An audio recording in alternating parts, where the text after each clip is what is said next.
Hi, I'm John Brody, cheesemaker at Sargento Foods. Artisan cheesemaking is all about pride, passion, and traditions. Wisconsin, known as America's Dairyland, has been dedicated to dairying for the last 160 years. The number of artisan and farmstead cheeses made in the state of Wisconsin is more than any other in the U.S. There are more licensed cheesemakers in Wisconsin than any other state, and it is the only state that offers a master cheesemakers program. These small batch handcrafted techniques used to make artisan cheeses provide unique flavors that could only come from Wisconsin. I'm here in the heart of America's Dairyland at the famous American Club in the village of Kohler, Wisconsin. The American Club is also known for featuring a variety of Wisconsin cheeses on its menu. Executive chef Ulrich Koberstein is going to share some of his renowned dishes that embrace the art of this small batch handcrafted cheese. Hello, I'm Ulrich Koberstein. I'm the executive chef of the American Club. We're here today at the Immigrant Restaurant, and we're going to be looking at some cheese and wine pairings. Here at the American Club, we have over 45 local Wisconsin artisanally handmade cheeses that have won awards from all over the world, and we feature them here in our Immigrant Restaurant and Winery. When pairing cheese and wine together, there are some rules to follow, and again, you can make this as complicated or as easy as you want to. If you start pulling your hair out because you've overanalyzed it, it's probably time to say stop and just make it more simple again. Some basic rules to follow when pairing cheese and wine. Look for the type of flavor profiles that you find in the cheese and try and pair that up with the wine. The first dish that we're going to look at here today is a variation of a comfort dish. It's the truffle macaroni and cheese. We're using a Gruyere cheese today that has been co-developed with our friends from Sargento and Rothkäse cheese.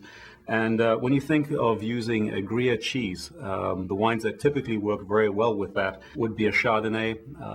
Think of the Alsatian wines such as a Riesling or Gewürztraminer. We've complicated this dish a little bit more for you by adding truffle to it. Now, truffle has a very strong, earthy, almost barnyard type flavor, and we're going to shave some of this truffle and put it right over the top of that. And normally when you think about eating truffles, you want to try and, as I said earlier on, get those flavors together and make the flavors work. Moving into the middle here, this is a wintergreen salad. Here we have the added complexity and components of a sheep's milk cheese. Sheep's milk cheeses tend to be a little bit more firm and hard. In this case, this is actually a soft sheep's milk cheese, almost more like a goat's milk cheese. Pairing salads with wines can be very, very tricky because you have the acidity of the vinegar in the dressing. What we're doing here to help us is using the sheep's milk cheese. There's a very earthiness to that, again, that barnyard flavor that comes through, and then that helps to cut the acidity that's in the dressing. A red Sangiovese would work very well with this too. Moving over here, this is a dish that is very popular here at the Immigrant Restaurant, and we call it the evolution of cheddar. I think this is a very fun, whimsical dish, and essentially it's following the cheese all the way through its evolution until it reaches the grand old stage of a 12-year-old cheddar. So moving around here, this is our cheese curds. These are Gibbsville cheese curds.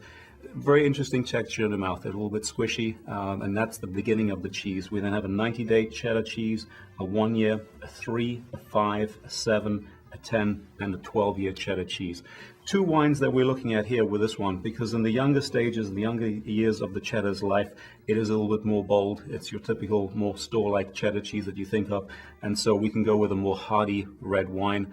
In this case, we have a very bold, fruity American Zinfandel. All the jammy flavors that you want are in that. And then as the cheese becomes a little bit older, it starts to become more complex. And when you put it in your mouth, you start to get different textures, different flavors, the salt crystals that are coming to the forefront there. And so you want to pair that with a wine that is a little bit more complex as well. It's nice to start at the beginning, start with a young one, and work your way all the way through to the Rolls-Royce, the 12-year-old cheddar cheese at the end.